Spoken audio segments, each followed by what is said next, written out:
ایک یہ بہن نے فرمایا کہ میں نے یہ سنا تھا کہ کھانے کے بعد اگر کوئی 3 بار سورہ قریش پڑھ لے تو اگر کھانے میں زہر بھی ہوگا تو اثر نہیں کرے گا۔ جب میں نے کسی خاتون کو بتایا تو انہوں نے کہا اس کے ترجمے میں تو ایسی کوئی بات نہیں لکھی ہوئی، تو کیا حکم شرع ہوگا؟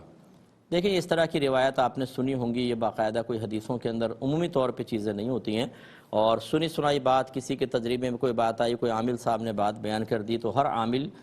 اس طرح کے وظائف دینے کے سلسلے میں قابل اعتماد نہیں ہوتے۔ بات خود ہی ایجاد کر کر کے چیزیں بیان کر رہے ہوتے ہیں۔ بہت سی شفاؤں کا تعلق کسی بھی وظیفے سے خود ہی جوڑ کر 10 دفعہ یہ پڑھ لیں شفا ہو جائے گی، پوچھیں کہاں لکھا ہوا ہے، یہ معلوم نہیں، بس بولتے سینہ بسینہ آ رہا ہے، ہمارے بڑوں نے ہمیں دیا ہے، کون بڑا ہے، اس کو کہاں سے ملا تھا، کوئی اس کا سند نہیں، کچھ نہیں۔ اس لیے اس قسم کی چیزوں کو باوثوق ذرائع سے بیان کرنا یہ صحیح نہیں ہوتا ہے۔ لیکن جو آپ کی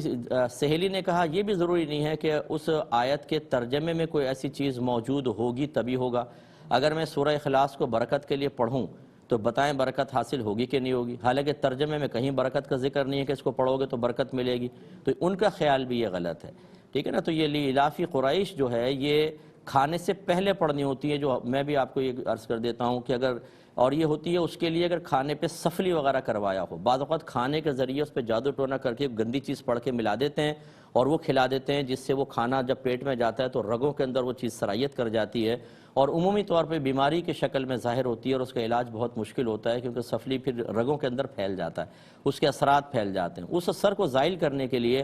ایک مرتبہ سورہ قریش اگر کھانے سے پہلے پڑھی جائے تو یہ مطلب کہا گیا ہے، لیکن وہی میں اگر آپ کو بیان بھی کر رہا ہوں تو میں باوثوق یہ نہیں کہوں گا کہ یہ حدیث میں آیا، فلاں میں آیا، ٹھیک ہے؟ کسی کے تجربے میں آیا، ٹھیک ہے، کوئی کرے ٹھیک، نہیں کرے تو نہ کرے، لیکن بعد کی روایت تو یہ اس طرح کا کوئی میں نے نہیں سنا ہے۔ تو دونوں اپنی اپنی تھوڑی سی غلط فہمیوں کو دور فرما لیں۔